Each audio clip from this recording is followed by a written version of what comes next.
নবীর মায়ার আশিক জীবন হয় রে আমার, নবীর মায়ার প্রেমিক জীবন হয়। নবীর মায়ার আশিক জীবন হয় রে আমার, নবীর মায়ার প্রেমিক জীবন হয়। আরব দেশের মানুষেরা দেখিয়া নবীর সিংহারা, আরব দেশের মানুষেরা দেখিয়া নবীর সিংহারা জীবন গোপন অর্পণ করল।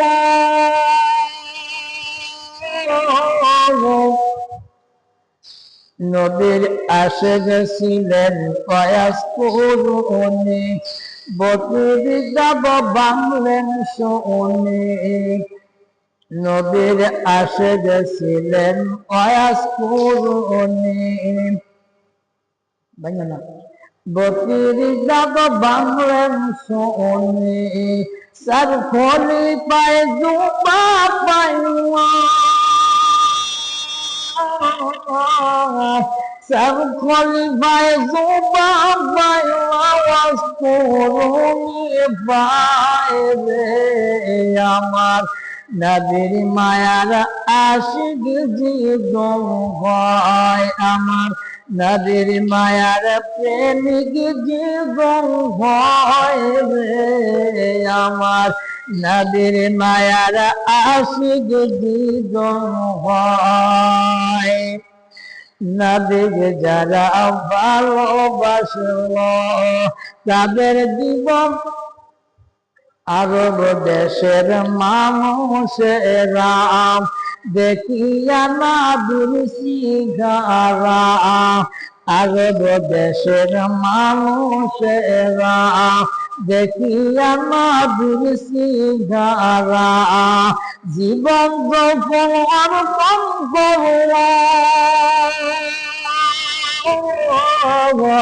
জীবন গোপন অর্পণ করল নবীর রানা পায় রে আমার, নবীর মায়ার আশিক জীবন হয়, নবীর মায়ার প্রেমিক জীবন হয় রে আমার, নবীর মায়ার আশিক জীবন হয়। নবীকে যারা ভালোবাসল তাদের জীবন ধন্য হল, নবীকে যারা ভালোবাসল তাদের জীবন ধন্য হল। শাফায়াতের নৌকায় নবী,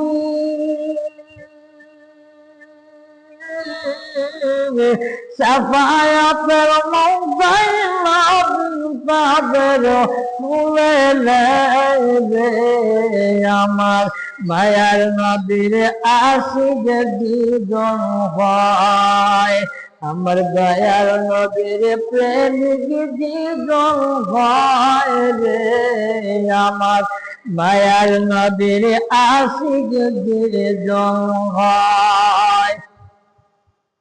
আল্লাহর বান্দারে, আল্লাহর বান্দিরে, আমার নবীর দাম্পত্য জীবনে সর্বপ্রথম মা খাদিজাতুল কুবরা আমার নবীকে জান এবং মাল দিয়া ভালোবেসেছিল।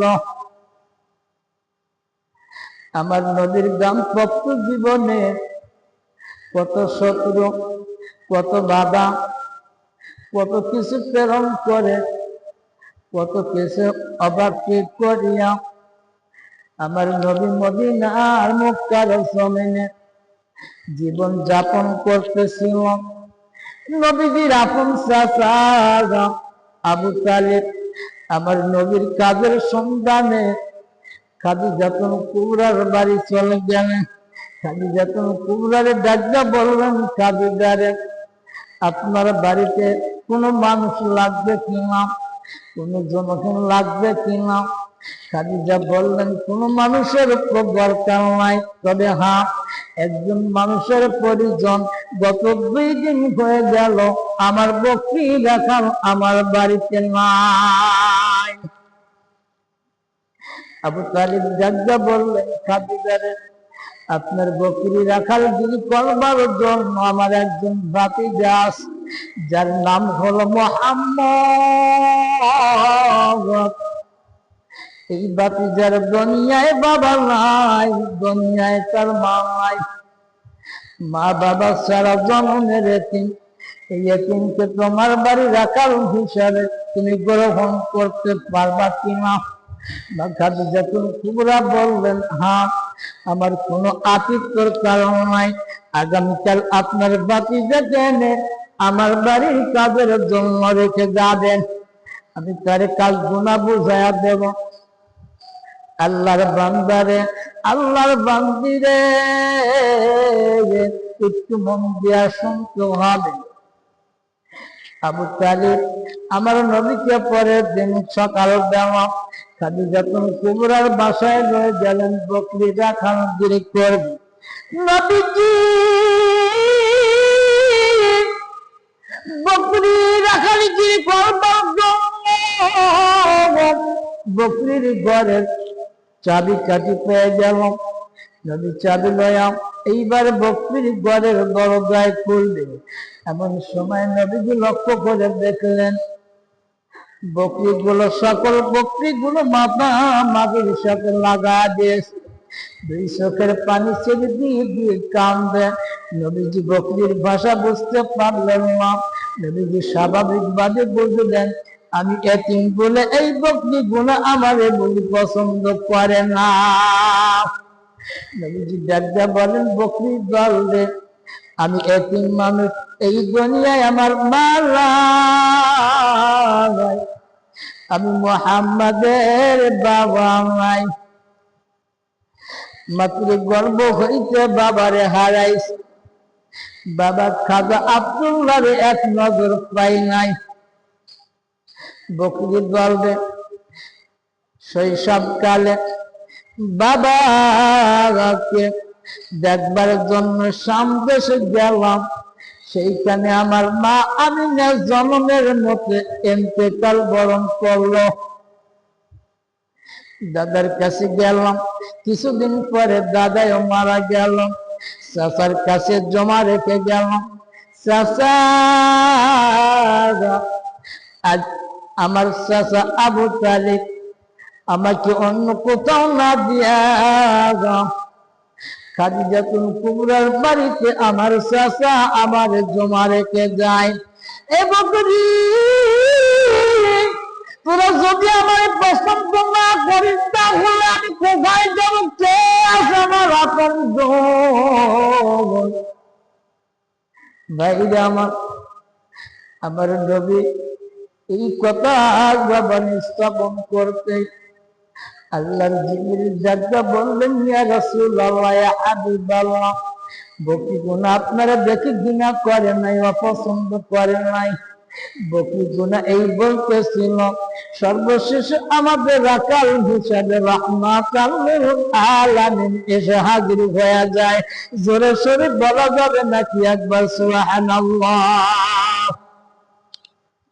মা জননীরে বকরিরা কি করলেন? আমার নবীকে মহাব্বত করলেন, নবীর মহাব্বতে চোখের পানি ছেড়ে দিয়ে দিয়ে কাঁদল। এমন করতে করতে নবীজির বাসা, নবীজির মনে খাদিজাতুল কুবরা আমার নবীর প্রেমে আশিক হয়। আমার নবীর প্রেমে খাদিজাতুল কুবরা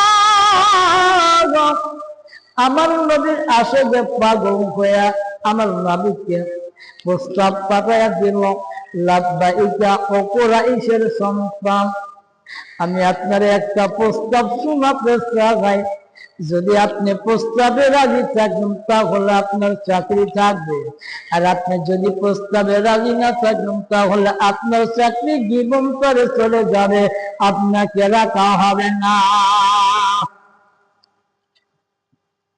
নবীজি আমার ডাক্তার বললেন, মনিব রে, আপনি এমন কি প্রশ্ন করবেন যেটা আমার জন্য ভারী বোঝা না হয়ে যায়?